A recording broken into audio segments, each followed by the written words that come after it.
Bueno, muchas gracias por el espacio. Qué lindo estar en contacto con tantas personas en tantos lugares. Ojalá este sistema de comunicación se mantenga, ¿no es cierto? Voy a hablarles hoy día de un tema que me han solicitado y que es bastante importante y amplio, entonces voy a resumirlo del mejor modo posible.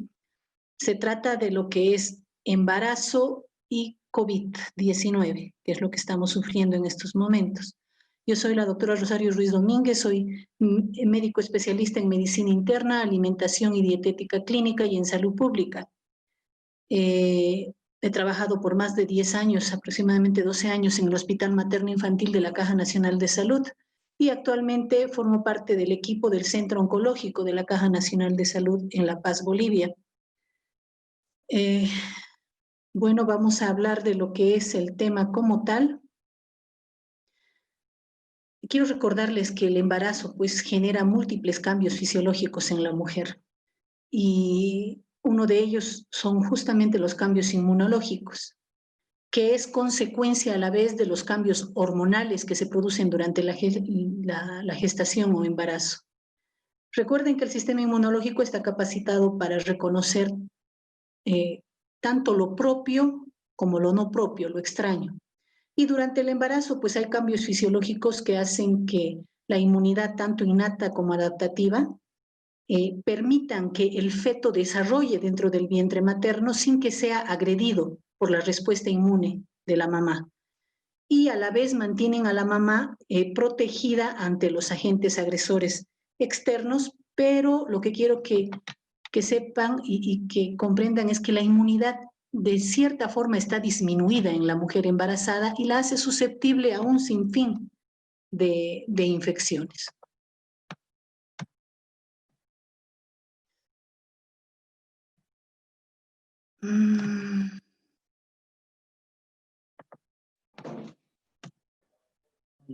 No puedo avanzar.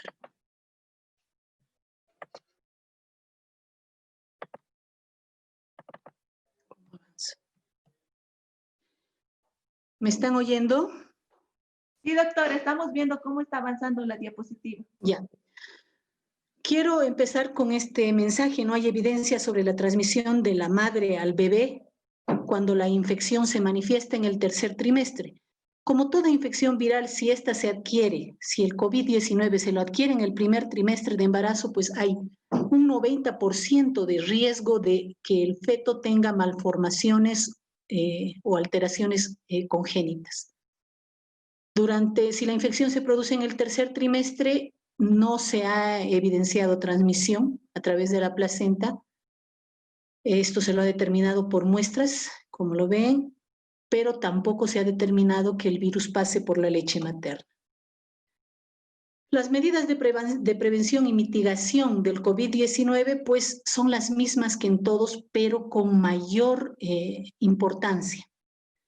¿Por qué? Porque ya les digo, son personas, la mujer embarazada es una mujer susceptible a adquirir cualquier infección. Y en esta época, pues principalmente influenza, enfermedades virales y también el COVID-19.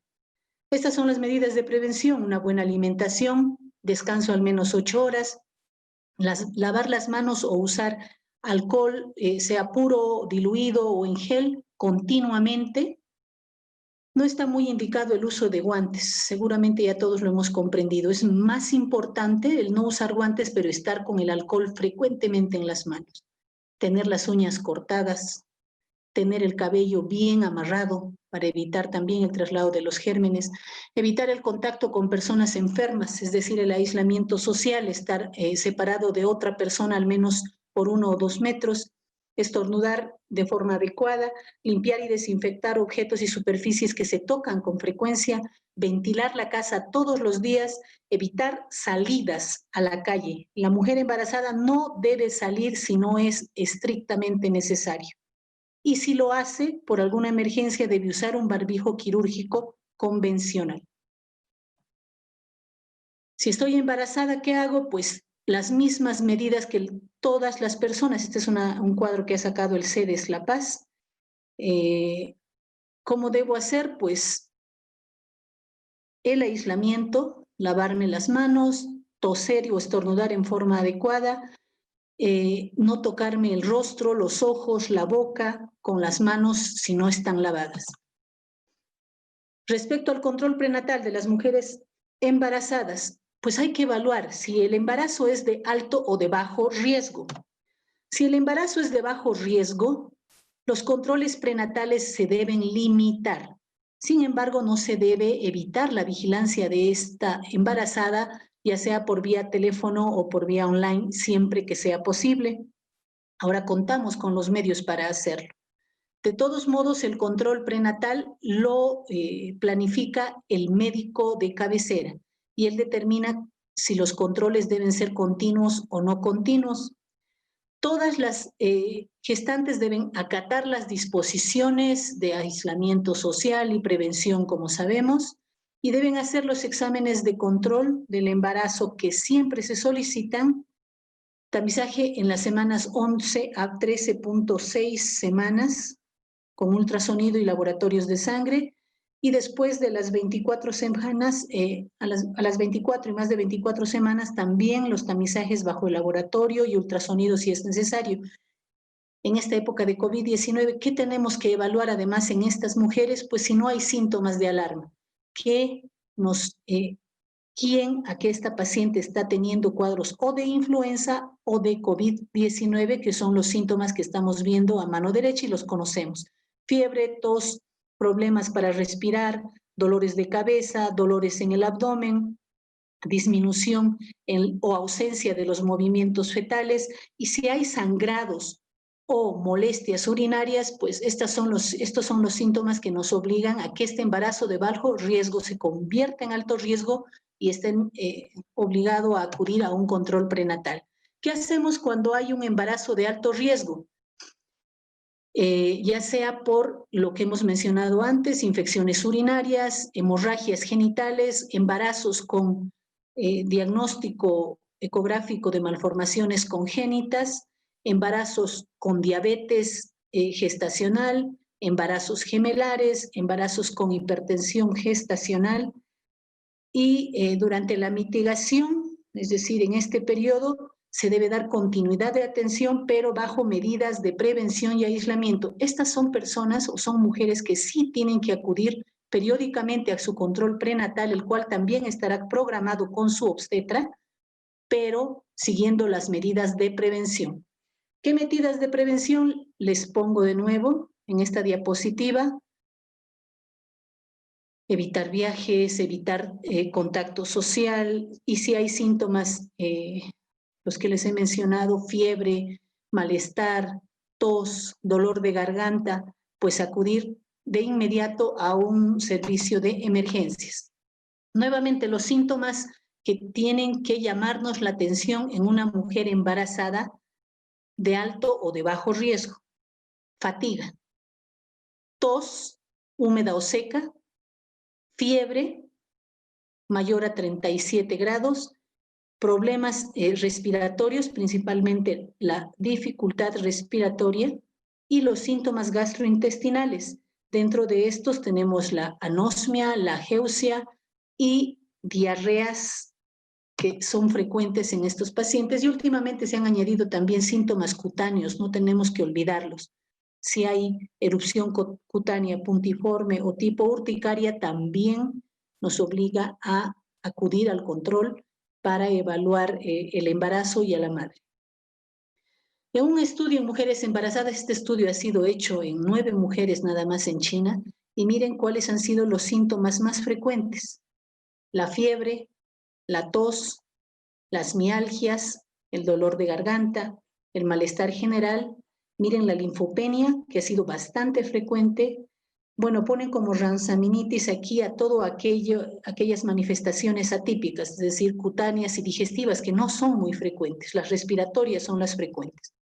Y ninguna de estas 9 pacientes desarrolló neumonía severa ni muerte. Este es un flujograma que nos muestra cuál es la conducta que debemos tomar en nuestras mujeres embarazadas cuando tienen sospecha de COVID versus aquellas que ya tienen pruebas positivas. En este caso, este flujograma nos indica lo que tenemos que hacer con las mujeres que son sospechosas de COVID. Si estas mujeres embarazadas no tienen síntomas, pues se les debe tomar una muestra nasofaringea y se debe hacer manejo ambulatorio en su casa. Si la prueba es negativa, pues sigue en su casa aislada y acudiendo a controles prenatales solo cuando es necesario. Pero si esta paciente es asintomática, pero es sospechosa, es decir, ha tenido contacto con algún paciente COVID positivo y su prueba es positiva, se debe aislar. Estamos hablando de paciente asintomática. Se debe aislar en su domicilio durante 21 días bajo control estricto. Si después de los 21 días no desarrolla ningún síntoma, no hay medida que tomar. No se toma ninguna medida. ¿Qué sucede si esta paciente es sospechosa y además sintomática? Es decir, ya ha desarrollado síntomas. Si tiene síntomas leves, se debe manejar en casa. Se la debe aislar en su domicilio y hacer seguimiento. Si esta persona tiene síntomas leves, pero además comorbilidades como embarazo gemelar, diabetes, etcétera, las que hemos mencionado antes, pues se debe hacer manejo ambulatorio, es decir, en su casa, aislamiento en su casa y seguimiento por vía telefónica o vía online. Si no desarrolla ningún síntoma después de 21 días de aislamiento, se le hace la prueba para ver si ya es negativa y se mantienen los controles prenatales periódicos. El problema es cuando estas pacientes embarazadas son sintomáticas y desarrollan síntomas, sean moderados o severos, síntomas respiratorios moderados o severos. ¿Qué se debe hacer? En estas pacientes siempre se debe hospitalizar, se debe aislar en el centro hospitalario, se deben hacer el seguimiento permanente, especialmente monitorización tanto de la madre como del producto y tratar de acuerdo a la gravedad de los síntomas respecto al tratamiento. ¿Qué hacemos? Este otro flujograma nos muestra lo que es ya una paciente embarazada sintomática y con prueba de laboratorio positiva para COVID. Si los síntomas respiratorios, como habíamos dicho antes, son leves, el manejo es ambulatorio, se aísla en la casa. Si el embarazo es menor a 36 semanas, el manejo es expectante, mantiene sus controles prenatales, se sigue haciendo el tratamiento sintomático y nada más. Si el embarazo es mayor a 37 semanas, el obstetra debe considerar el finalizar la gestación de acuerdo a los riesgos de complicaciones de esta mujer. Estamos hablando de una mujer embarazada. ¿Qué sucede si los síntomas en esta mujer son moderados a severos? Esta paciente, hemos dicho, se tiene que hospitalizar, ya está hospitalizada, aislada dentro del hospital y monitorizada tanto la madre como el producto. Se tiene que hacer, ya les digo, monitorización y vigilancia tanto a la mamá como al feto y evaluar síntomas de severidad. Lo que tenemos que evitar a toda costa en esta mujer es que llegue a la fase 3 de la infección o infección severa, la cual ya se maneja en una unidad de terapia intensiva. Entonces, lo que hay que hacer es evaluar si esta mujer tiene síntomas moderados, se la debe tratar, les voy a mencionar el tratamiento posteriormente. Si el embarazo es menor a 36 semanas, al tratamiento de la mamá se le añade lo que es el tratamiento de neuroprotección y el manejo de lo que es el esquema para la maduración pulmonar. Y lograr llegar al menos a las 34 semanas de embarazo. Después de las 34 semanas de embarazo, el obstetra debe finalizar la gestación una vez concluido el tratamiento de neuroprotección y la madurez pulmonar.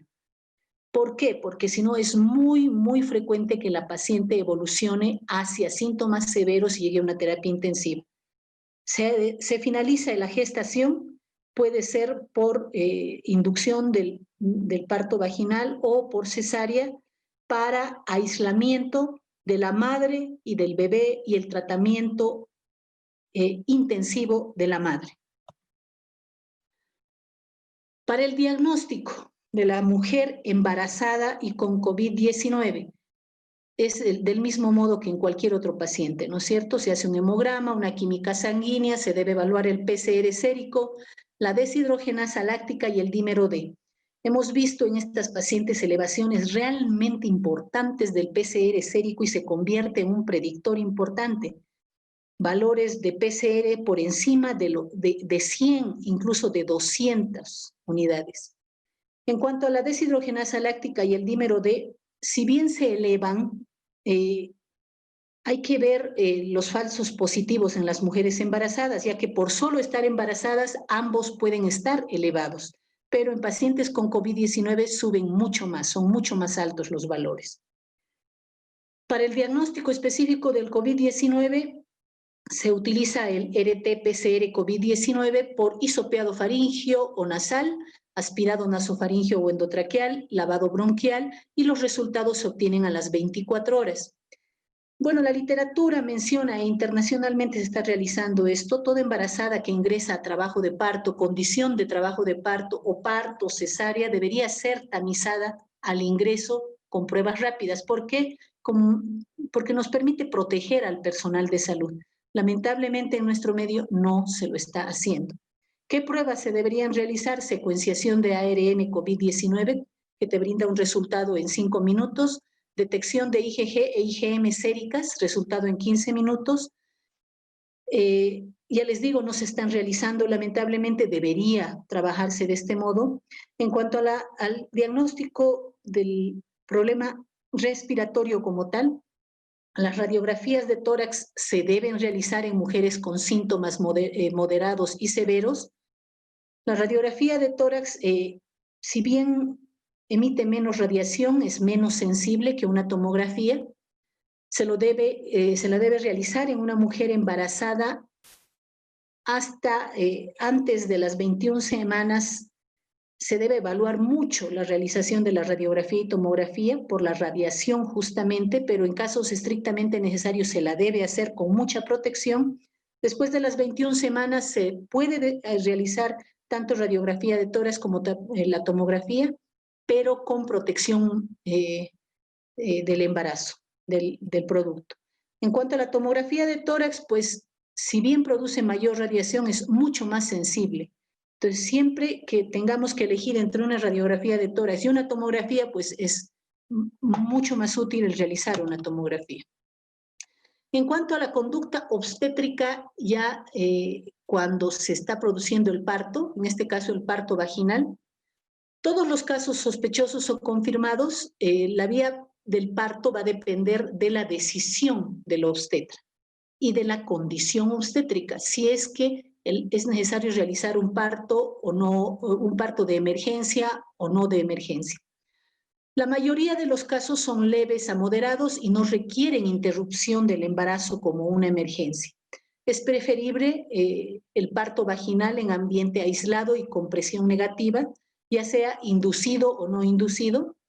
Por supuesto, el personal que atienda a estas mujeres debe atenderlas con equipo de protección adecuado, dependiendo si es cesárea o parto vaginal. Para los riesgos de transmisión vertical, o sea, para evitar el riesgo de transmisión de la madre al bebé, se sugiere el pinzar el cordón umbilical 30 a 60 segundos antes de cortarlo y evitar el contacto piel a piel entre la madre y el producto. El producto de caso sospechoso o confirmado tiene que ser sometido a una prueba diagnóstica de inmediato, en el periodo neonatal inmediato, es decir, nace y se le debe al producto tomar la muestra nasofaringea por las técnicas que hemos visto y procesar para tener resultados a las 24 horas y determinar la conducta que vamos a tener con este producto. Mientras tengamos el resultado, se debe hacer aislamiento por separado 14 a 21 días entre madre y producto. De todos modos, la conducta en este caso de aislamiento por tantos días va a depender primero de la prueba, si es negativa o positiva, segundo del estado del producto, del estado clínico del producto y además de la opinión del médico neonatólogo, porque sabemos que la lactancia es indispensable en el producto y el iniciarla dentro de las 6 horas después de producido el parto es realmente valioso, porque la leche, ustedes saben, no, da al producto, transmite al producto una serie de anticuerpos que son esenciales y se los otorga al feto a través del calostro. Entonces, la opinión del médico pediatra en esta fase es definitivamente importante y, por supuesto, la prueba que se obtiene dentro de las primeras 24 horas el resultado. Que respecto a la conducta obstétrica, cuando se decide hacer cesárea, la cesárea generalmente está indicada en mujeres con síntomas de gravedad. Se debe interrumpir el embarazo según los criterios médicos y según las normas. Por supuesto, el personal tiene que tener equipos de protección adecuados para prevenir la transmisión de la infección. La recuperación de la paciente se debe dar en una sala aislada, también con presión negativa y con equipos de monitorización también especiales para mantener el aislamiento de la paciente y también del producto. La valoración debe ser continua en la mujer principalmente, pero también en el producto, porque hay que evaluar síntomas de severidad de la infección. Y se debe pasar a la terapia intensiva neonatal o de adultos a la madre según el criterio médico, si es que estos pacientes, tanto la madre o el producto, pudieran desarrollar síntomas de severidad. Los síntomas de severidad son pues secundarios a esto que vemos en esta imagen de tomografía. Las imágenes de vidrio esmerilado, el engrosamiento pleural, derrames pleurales, que son ya datos de severidad de la infección por COVID-19. Vamos a hablar de lo que es el tratamiento.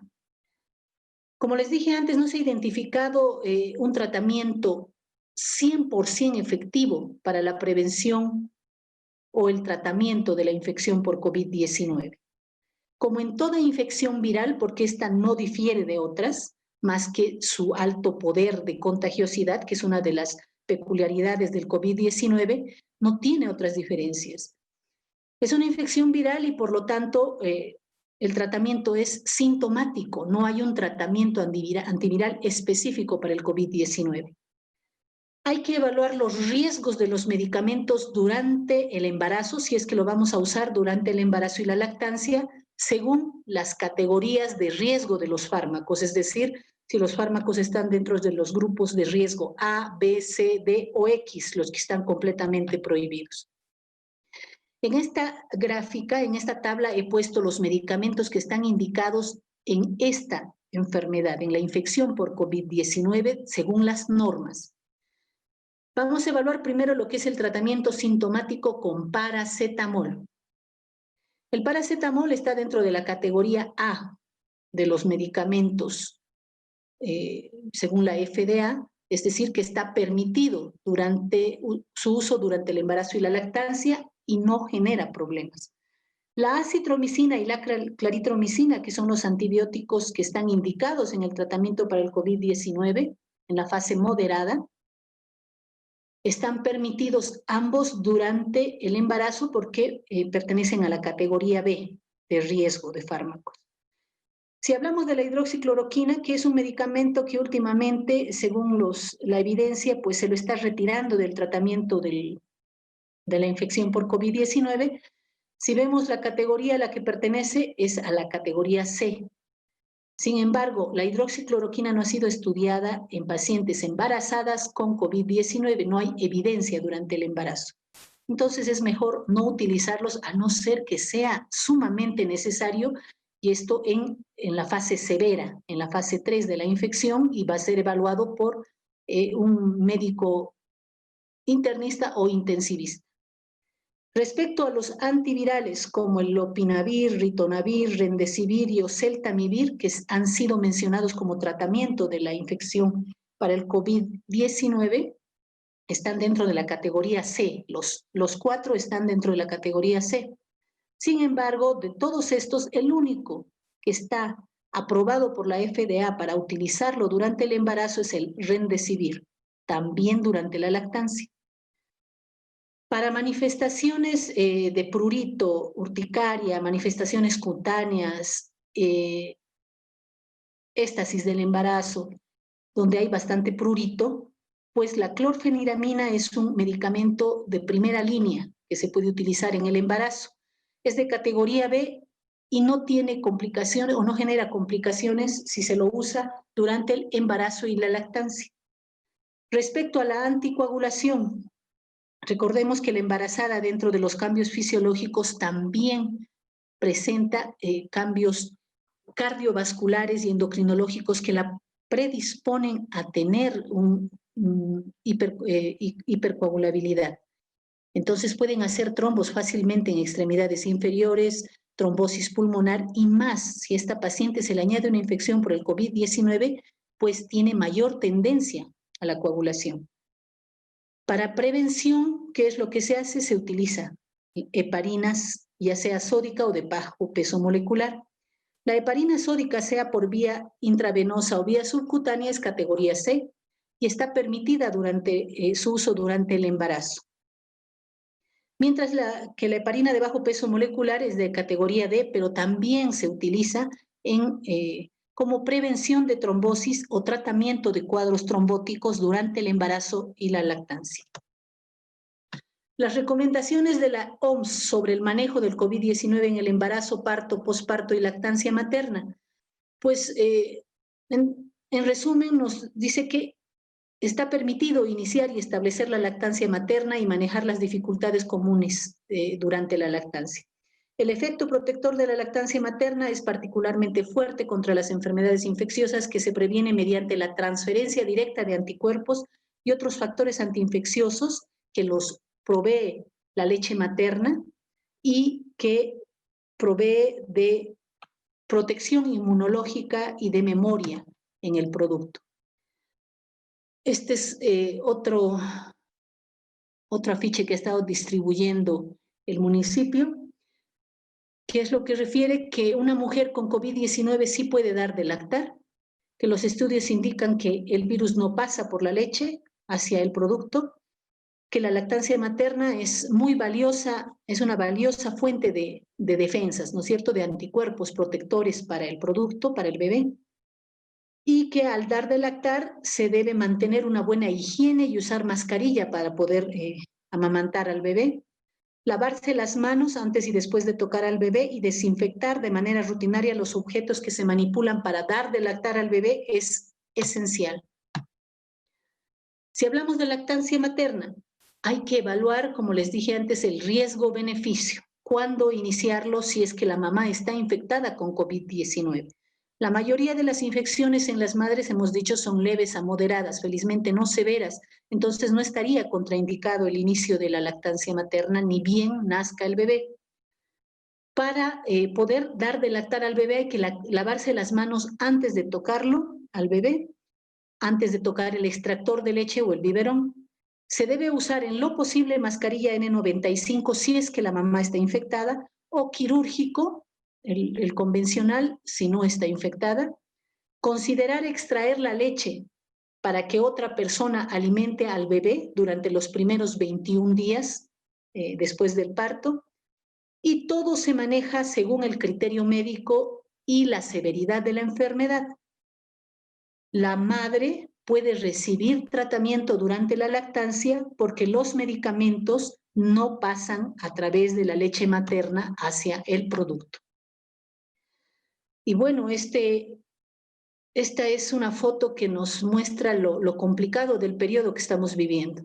Una madre con barbijo, el médico completamente protegido y bueno, vamos a tener que afrontarlo aprendiendo frecuentemente lo que nos está sucediendo, aprendiendo de lo que nos está sucediendo, a protegernos, a prevenir, a cuidar a nuestros pacientes de un modo muy peculiar. Bueno, aquí le pongo fuerza, hermanos venianos, ya vienen tiempos mejores, porque pensé que me dirigía solamente a los hermanos del Beni y a los colegas del Beni, pero no el mismo mensaje para todos aquellos que me estén escuchando. Muchísimas gracias.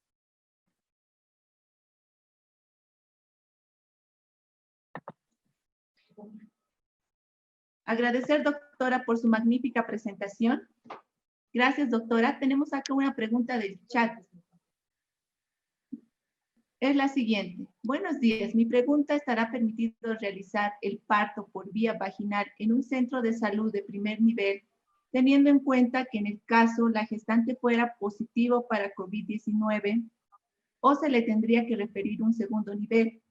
Y si en el caso no se pudiera referir por diferentes motivos, es decir, distancia, medios de transporte y otros. Un saludo desde Pandox.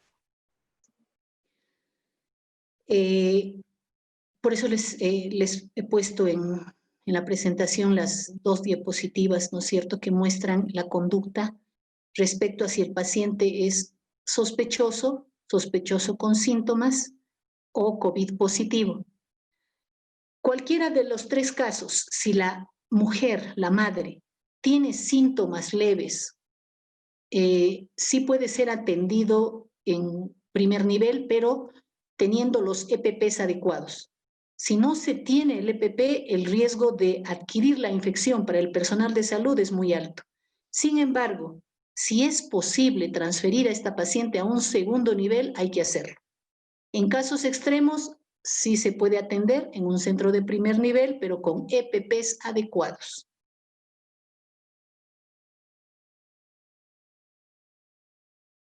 Perfecto, doctora. Tenemos acá una pregunta de un participante que está con el nombre J7 Neo.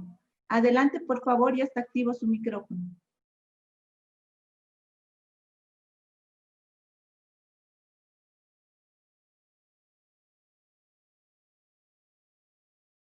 Su micrófono está apagado. Neo.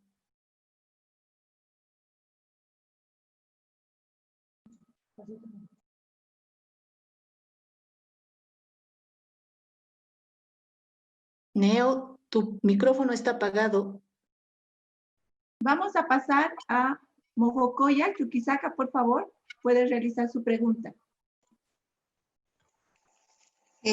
Buenos días, doctora. Agradecerle por la conferencia. La pregunta es, usted decía que en embarazos menores de 36 semanas se debía dar un tratamiento de neuroprotección.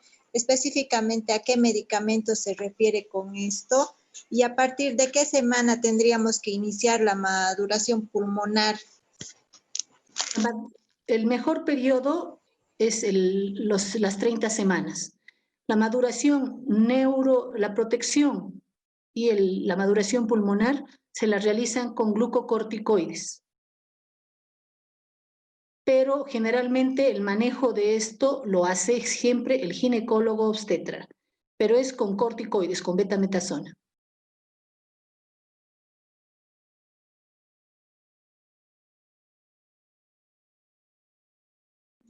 Tenemos otra pregunta desde Porque Yacuiba. pasa, Dime.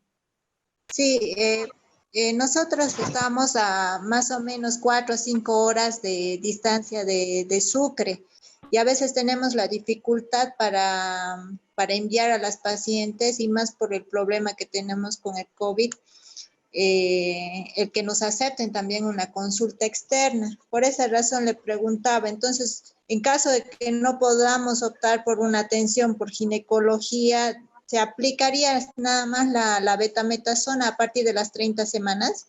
Sí. Lo que pasa, amiga, es que estamos hablando de factores de riesgo. La infección por COVID-19 como factor de riesgo. Si una paciente embarazada con sospecha, sin síntomas, va bien hasta las 36, 37 semanas, tú no necesitas hacer ningún tratamiento. Las pacientes sospechosas, positivas, con síntomas moderados a severos, tienen que internarse y tienen que ser evaluadas por un ginecólogo. Cuando estas pacientes tienen una gestación menor a 34 semanas, se las debe preparar para interrupción del embarazo, generalmente por cesárea. Y en ellas el ginecólogo obstetra hace la maduración de estos pacientes, la maduración pulmonar y protección neurológica, para anticipar la interrupción del embarazo. Si no es necesario, no se la hace. Y ya te digo, generalmente las mujeres, por más que sean sospechosas, sintomáticas y COVID positivas, muy pocas veces llegan a casos severos. Entonces, no requerirían interrupción del embarazo antes de las 4 semanas, de las 34 semanas.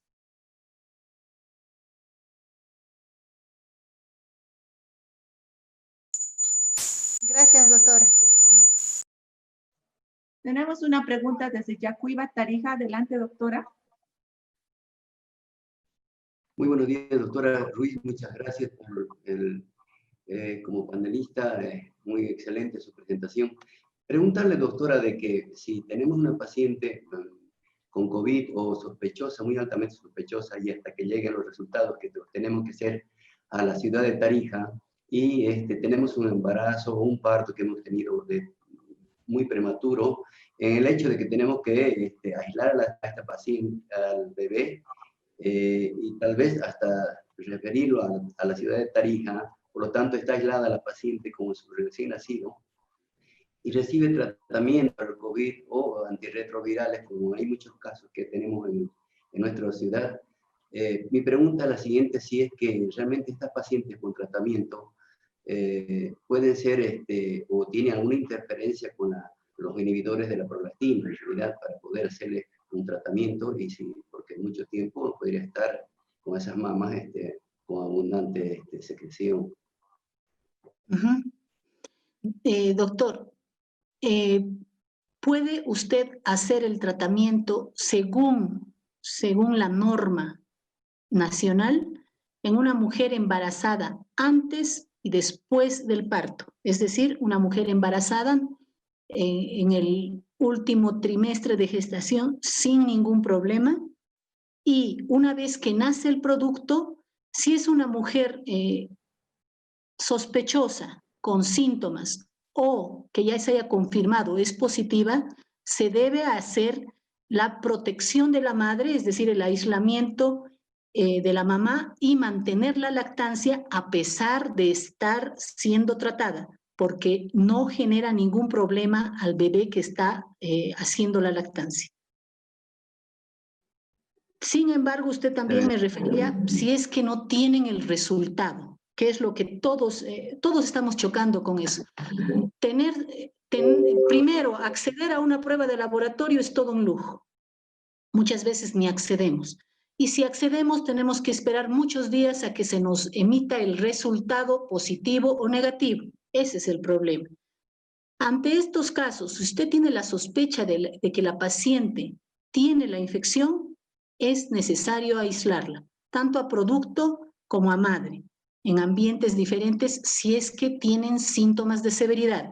Si no los tienen, pueden estar juntos, pero con los cuidados de aislamiento básicos: un barbijo, la higiene de las superficies, de las manos, de la madre, del pezón, y dar de lactar al producto. Si está recibiendo el tratamiento, ya le digo, puede seguir con la lactancia sin ningún temor. Gracias, doctora.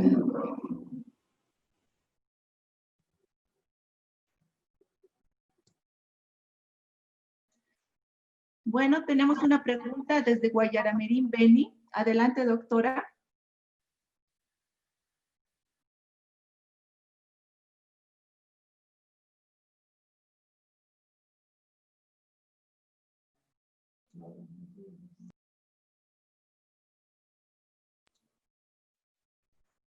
Bueno, doctora, acá en el chat la doctora de Guayaramerín escribió lo siguiente. Buenos días, una pregunta. ¿Qué conducta se puede seguir ante una embarazada de 12 semanas que se automedicó con ivermectina? Gracias, saludos desde Guayaramerín.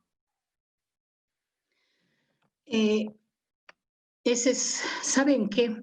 El problema de la sobremedicación es algo con lo que estamos chocando todos, ¿no es cierto? Automedicación, sobremedicación.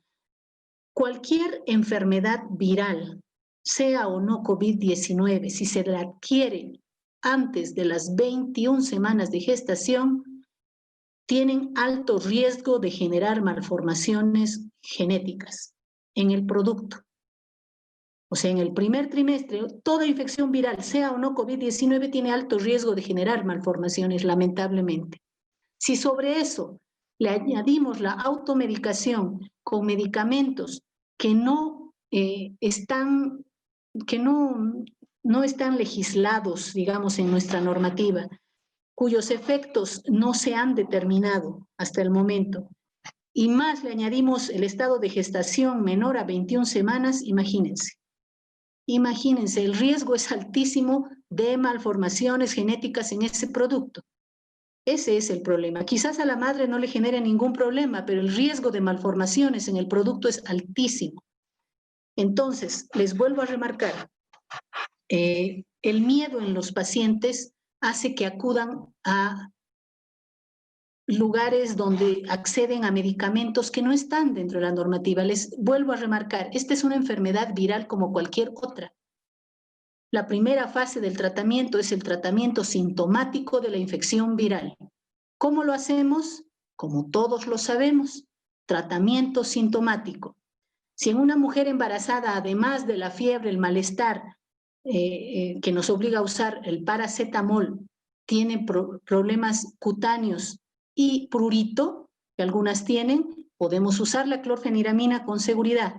Si a esta mujer se le añade un problema de infección respiratoria alta, podemos usar acitromicina y claritromicina sin temor. Se pueden usar en el primer, segundo y tercer trimestre. Lo demás tiene que estar en manos de especialistas. El uso de antivirales, el uso de anticoagulantes, hay que hacerlo con mucho cuidado, con mucho cuidado. No es necesario, hay zonas donde realmente, mira, como la colega nos ha mencionado, los pacientes están muy lejos de un centro médico de segundo nivel. Entonces, en esos casos, tendremos que consultar por vía telefónica, por vía WhatsApp, por vía online, para guiar el tratamiento en mujeres antes de sus traslados a un centro de segundo o de tercer nivel en lo posible. Pero ya les digo, la ivermectina no está autorizada para utilizar en seres vivos. Se ha estudiado solamente in vitro, lamentablemente. Se ha visto buenos resultados, se están viendo algunos resultados en pacientes infectados que lo están utilizando. Sin embargo, en el embarazo es muy peligroso utilizarlo, muy, muy peligroso, y más si es en el primer trimestre del embarazo. El riesgo de malformaciones congénitas es mayor al 90%. No solo por la infección viral, sino ahí le añadimos la utilización de medicamentos que están contraindicados.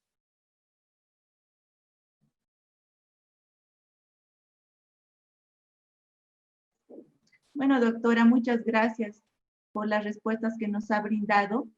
Siguen realizando muchas preguntas varios colegas. Por favor, doctora, si puede responder inbox, le van a enviar al chat.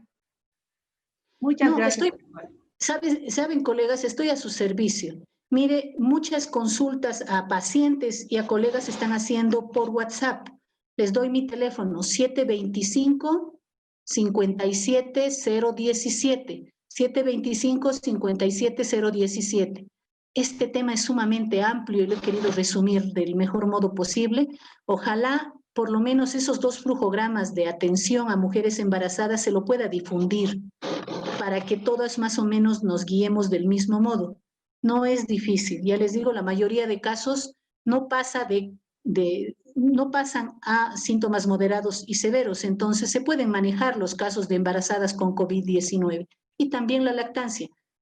Les vuelvo a remarcar, tratamiento durante el último trimestre de embarazo y durante la lactancia se puede hacer. Se puede mantener en estas mujeres la lactancia bajo las mismas medidas de bioseguridad que cualquier persona normal. Yo les agradezco mucho a ustedes. Cualquier consulta, pues con gusto se las voy a atender por WhatsApp.